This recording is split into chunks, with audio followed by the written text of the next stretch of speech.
ओम गणगणपते नमः। गणेश पुराण अध्याय कार्तिक विदे का जनगादनी से कामधेनु की मांग करना।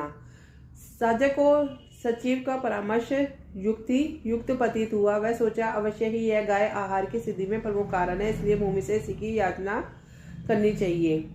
ऐसा विचार कर राजा महर्षि जमदग्नि के पास जाकर बोला, भिक्षान देहि कल्पतरो कामधेनु कामदाम वहां भक्त्याया भक्तेश भक्ता नुग्रह कारक। हे भक्तों के स्वाभिमान, हे भक्तों पर अनुग्रह करने वाले, सदैव तत्पर रहने वाले मुनीश्वर, मुझ भक्त पर कृपा करके कल्पतरु रूप एवं सर्व कामनाओं के पूर्ण करने वाली कामधेनु को मुझे भिक्षा में दे दीजिए। हे नाथ, आपके समाज से दाताओं के लिए ऐसी कोई वस्तु नहीं जो अदेह हो।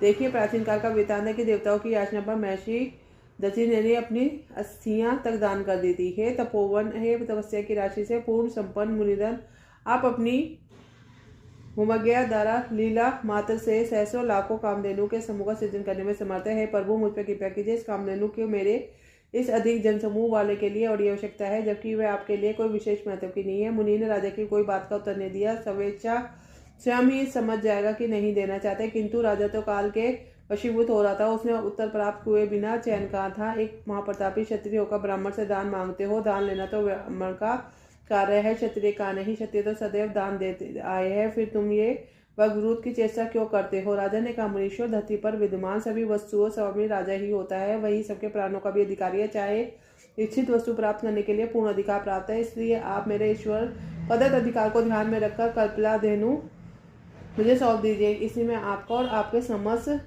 आश्रम वासियों का कल्याण निहित है। तो इसी के साथ ये कथा पूर्ण होती है। ओम गणपते नमः। कल एक नई कथा मुनि द्वारा गोद देने को अस्वीकार करने की कथा का वर्णन है, जो कल किया जाएगा।